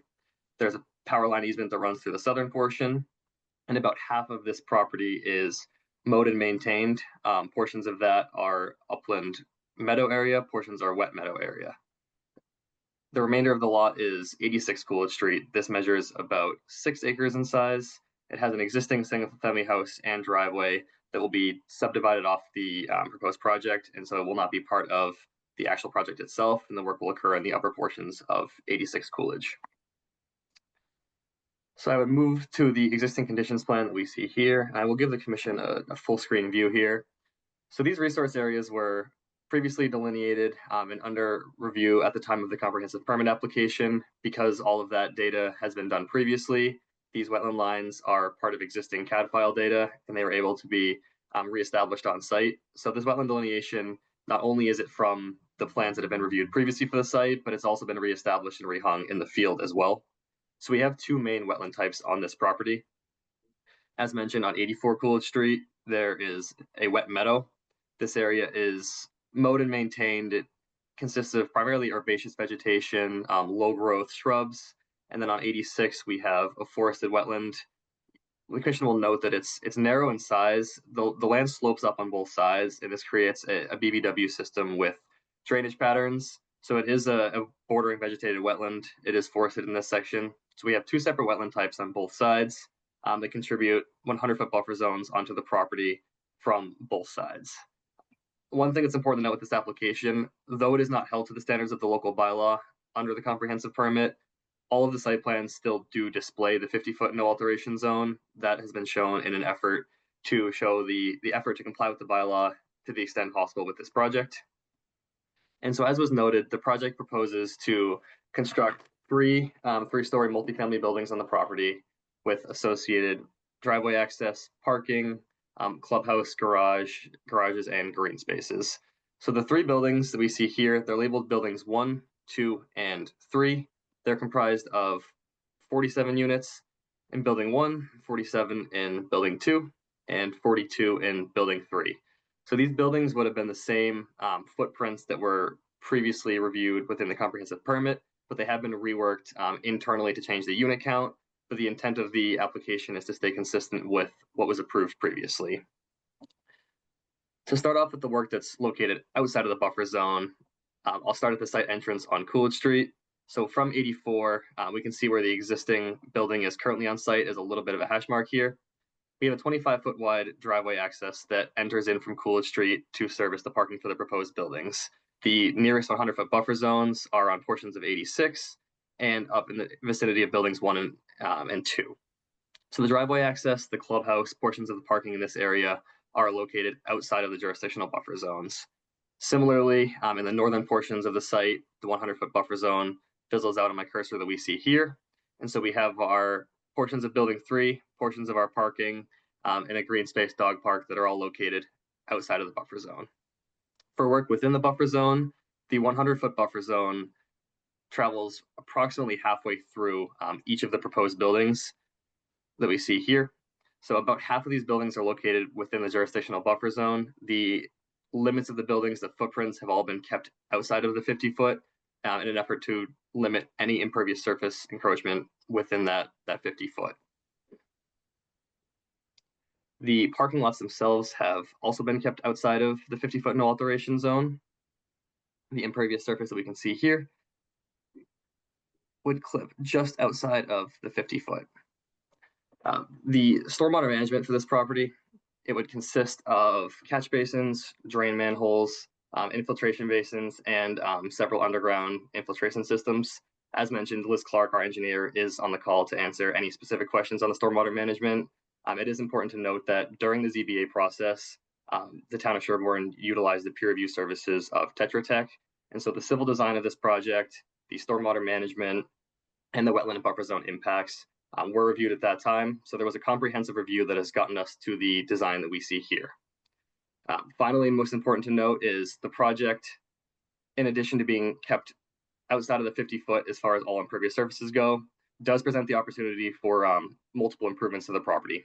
As I had mentioned earlier, throughout 84 Coolidge, about half of that property is currently mowed and maintained, and that consists of both an upland meadow area and a wet meadow area that, though historically impacted, does hold wetland vegetation and hydric soils, and is certainly a jurisdictional wetland. So as part of the development of this project, we have a proposal to cease the mowing and the maintenance of all areas that are outside of our limit of work. And so the notice of intent would have highlighted that that entails about 21,300 square feet of buffer zone improvements, and it was 33,900 square feet of wetland improvements. These improvements come as these areas, they're mowed seasonally, and so the vegetation that comes up each year would get mowed back. The woody vegetation is not able to take over, so the cease of mowing will allow for these areas to become fully naturalized and native again. And in addition to that, we have a landscape plan that was submitted that includes 168 trees and shrubs throughout the property.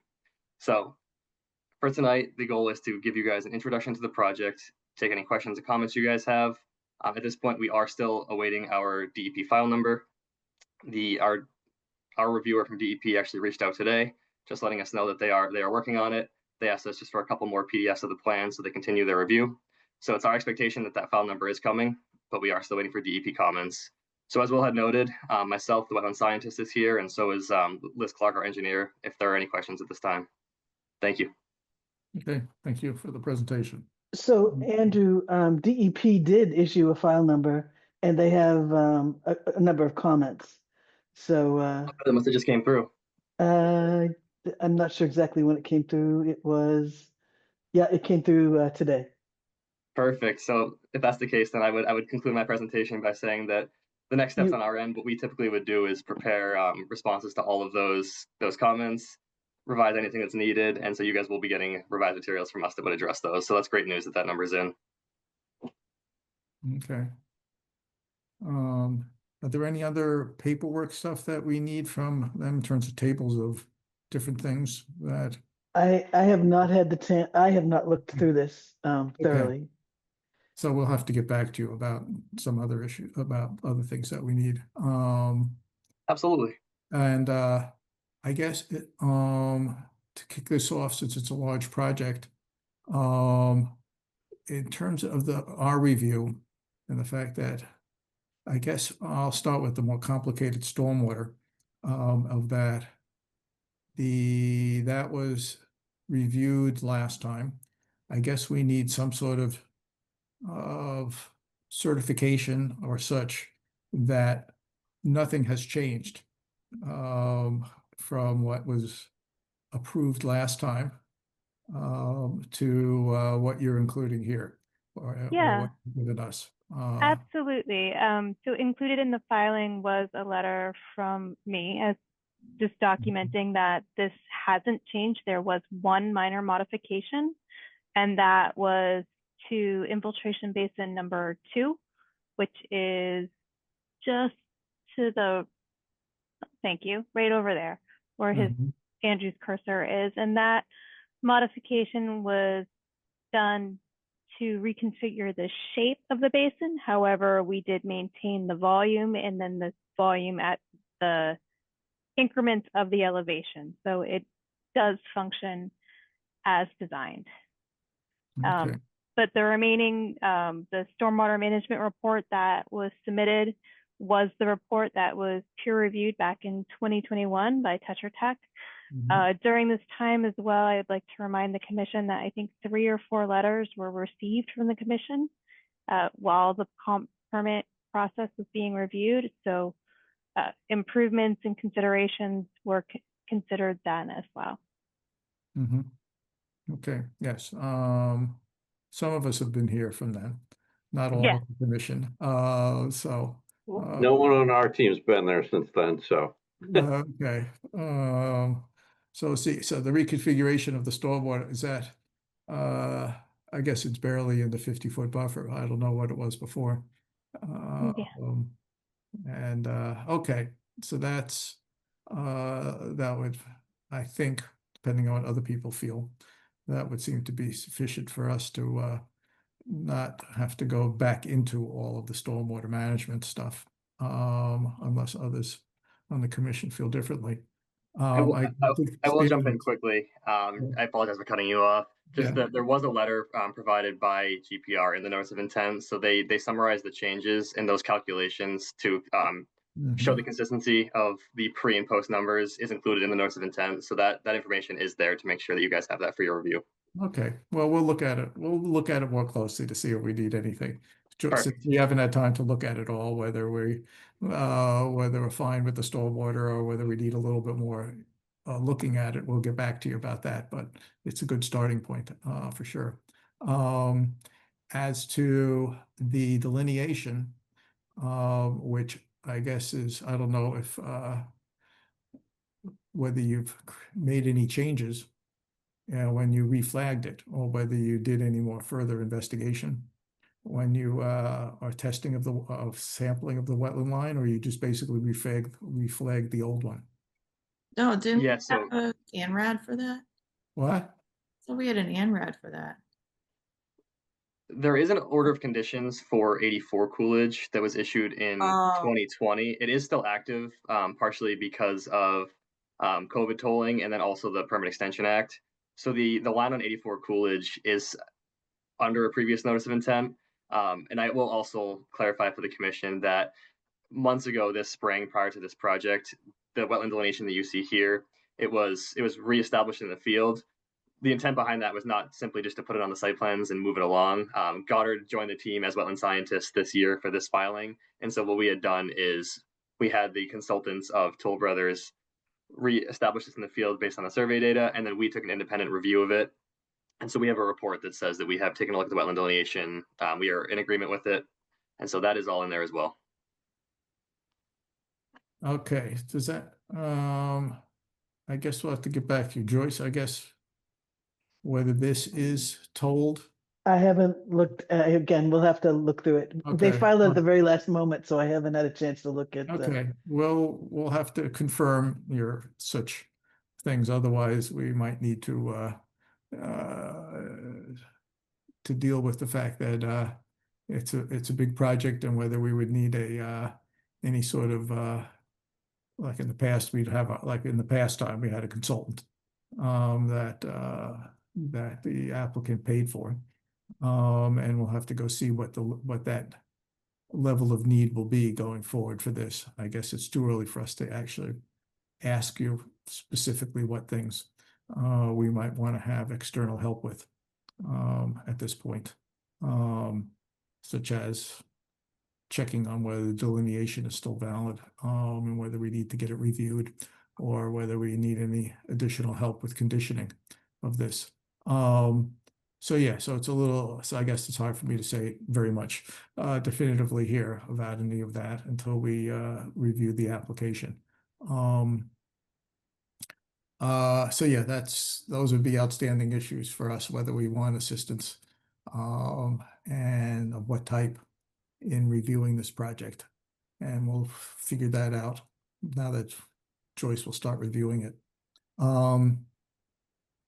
Those are, I guess, maybe all I'd want to say at this point until we review this. I appreciate the introduction, and I appreciate that so far it stayed with most of the stuff out of the 50-foot buffer zone, and that there's mitigation for use of the buffer zone that we'll look at. Okay, and I guess you still have I see the wildlife passage. That was something we've worked on before. Okay, commissioners, do people have any particular comments at this stage versus we've got to digest everything they've given us? Nope. Okay. Anybody from the, whoops, sorry. I assume we'll go through sort of the proposed landscape plan in detail in a future meeting. Yes. Okay. By all means. And right. Okay, then from the public, actually. Does anybody in the public want to raise any comments at this point? Okay, I see somebody, John. Thanks, Michael. John Hargrave, 49 Rockwood Street. We're in a butter. So obviously concerned about wells and wetlands. If you could just get me up to speed. So are there, I know there were some wells drilled over there recently. Are these monitoring wells, or what are they? That was, oh, okay. You could explain, or I could explain. You go on. I'm happy to jump in and explain this. So the project is seeking to get a connection to the MWRA regional water system through Framingham. Mhm. To do this, however, this means we're taking water from the Quabbin Basin and bringing it over to Sherborn, which this project is in the Concord River Basin. So we have to file what's called an Interbasin Transfer Act. And we are currently working very closely with the town. The North Sherborn Water Sewer District Commission has been formed and is working through the process with us. But as part of getting this Interbasin Transfer Act, the ITA, we have to demonstrate that there are no viable alternatives in town or on site or within adjacent communities that are in the Concord River watershed. So we were required to go out and drill wells and perform a pump test to determine if there is adequate water on site and see how the reservoir functions. So the below ground reservoir aquifer. So we are in the process of that right now. We have the wells drilled and the pump test is scheduled to start next week. Okay, that answers a lot of questions. Thank you. Yeah. And are those results made public, or what's the next step on that? They will be. We will be including the results in our state filing, which is we are under the Massachusetts Environmental Policy Act because of the ITA. So we'll be filing a draft environmental impact report probably about mid-October. The results will be in there. The results will also go to the town. We'll be submitting them to the North Sherborn Water Sewer District, as well as providing them to DEP. So, and we can provide them to this commission as well. So those results will be public. To the Conservation Commission, you mean? Yeah, sure. John, we can, yeah. Also, the Water District Commission, those meetings are public. They just so happen we're meeting tonight, the same night as us, but you can also find those, the links and the agendas for those meetings, and Great. you can attend those too. Okay, thank you. That helps a lot. Yeah. Has there been like a groundwater mounding analysis? There's no, at this point, there's no septic system plan as part of this project. Okay. So groundwater mounding is triggered if you have large septic systems or wastewater treatment plants, and or if you have stormwater infiltration structures that are within 2 feet of groundwater. And in this case, we were able to put all of the 4 subsurface and the 3 surface basins more than 4 feet from groundwater. Okay, got it. And then do we have conditions to prevent like snow melt or sediment or runoff or things like that from carrying salt into wetlands or groundwater? So snow management, so snow piles or when you plow, you're not allowed to push those into or towards the resource areas. There are requirements as part of our long-term pollution prevention plan, which is basically, your site practices once you're done, to provide parking lot sweeping a couple times a year. That's targeted in the spring and in the fall. In the spring to clean up that sand and the salt, and in the fall to get all the leaves off the pavement so they're not just washing into your catch basins and into your infiltration systems as well. So those provisions are there, and I think it is also a very common and standard condition for a commission to issue a condition stating that you won't put your snow piles in the resource areas or in the buffers. Okay, and has that been done, or you're saying that's so we have those provisions in our long-term pollution prevention plan, and then when the commission issues their decision on this project, it's common for them to put that condition in as well. Yeah. Yeah. Well, yeah, we would recommend that be done. Okay. We're agreeable. Yeah, that would be great. And so one other question just about the water and sewer permit. You said it was from Framingham. Now I thought there was Natick involved as well. Is that Oh, part of the we're just, question? yeah, so Natick is involved. You are correct, but that's for sewer. So we are Okay. getting water from Framingham because they are solely sourced on the water side from the MWRA. Yeah. Natick does utilize some surface water reservoirs in Natick as well as a backup from MWRA. So Framingham has a more reliable water source since it's 100% MWRA. And then on the sewer side, Natick was more amenable to having a connection. We are making improvements to their system to make sure that our flow doesn't impact anything going on in their municipality. And it's I think a shorter run to get to the MWRA interceptor if you go through Natick as well. Right. So, yeah. Plus, We're hitting them all up. Everybody knows Framingham water tastes better. So if those permits fall through or they get delayed, will the commission still allow clearing and grading to start? What does that scenario look like? So those permits are not subject, or those infrastructure improvements aren't subject to this filing. If by any chance we didn't get the ITA, there would have to be an amendment to our comprehensive permit, which is through the ZBA. So that would be the process in which that was discussed. If the ZBA was going to recondition the project or put different constraints on it in that case. This filing is about the work that we're doing in the buffer zone. So the work that's 100 feet from these wetlands is the subject of this filing, as well as the stormwater management and kind of the best practices of the site. But it would be a major, we'll probably be putting our thinking caps on if the ITA doesn't go through. Yeah. But as I said, we have a lot of support and we are working closely with the town, and Natick and Framingham have agreed to those connections as well. So it's really just getting through the state permitting as well next. Okay, that's my questions. Yeah, thank you. Okay. Are there any other questions or issues from anybody in the public or the commission at this point?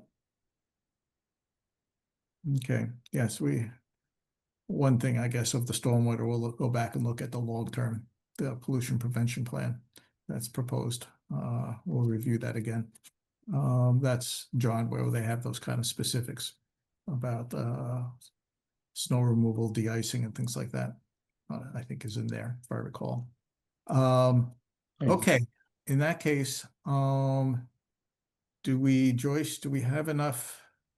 Do we just continue this hearing to the next meeting? Will we have time to go through everything, or or we could just let them know, we could try, and then we can let them know if we're not prepared. Well, I mean, yes. So I am not here next week. Oh, yeah. But I will do it. If Andrew, if you could go through DEP's comments, which are related to stormwater. So if you could go through that, and I will start going through the rest of it and reviewing. I started reviewing what was put together for there was not an order of conditions issued for this project. They withdrew prior to, so there is no order of conditions. So but we did start putting together conditions and comments. So I will go back and review what was in place then, so that we can try and put everything together and move forward. Okay, so we'll see how much progress we make, but I'm going to continue it to the next to September 18th. And if for some reason we have some issues where we don't want to take your time, then I don't know what the schedule is, whether this is on a particularly tight schedule or you have so much else going on that if it took us a little longer to review, whether that would be a problem. It's not a problem. We have a long path with the state right now, as Liz likes to laugh about every week. Okay. Could we push this off until the first meeting in October? Okay. Okay, That'd be great. Thank you very much. let's do it that way then. Okay, that'll give us all time to review the old stuff too, and people can get familiarized. Okay, any other issues before I continue the hearing? Yes, Jim. I did have one other question. Sorry, I asked about the well, but are there monitoring wells or will there be monitoring wells? At this point, I can't say for sure, but I don't think there was anything in the past. And when you mean monitoring wells, what do you? Yeah, to track trying to capture? groundwater levels before and after construction. I would think that we'll see. I don't think there are any plans. We'll have to think about it, but at this point, if there's not existing water removals there, other than it's just basically stormwater, which is normal, which is hopefully getting re-infiltrated, that I'm not sure whether you're looking for monitoring related to drinking water off takes. That won't be happening, because that's often where we deal with monitoring people's wells and others, is when you're worried about whether a project is taking too much water. Is that Yeah, I didn't know if those also monitor water quality. No, they generally are just water quantity. That's just water quantity. Okay, thanks. Okay, anything else from anybody? On that note, I move to continue this hearing to October 2nd. Second. Okay, any further discussion? Roll call vote. Michael, aye. Steve? Aye. Jacob? Aye. Courtney? Aye. Jonathan? Aye. Okay, we'll see you in a month or so, and we'll be working on it in the meanwhile, and we know where to find you. Thank you, Thank everyone. you. Thank you all for your time. Okay, thank you. Thank you. Okay. Do we have, let's see, is there anything else that we did not cover?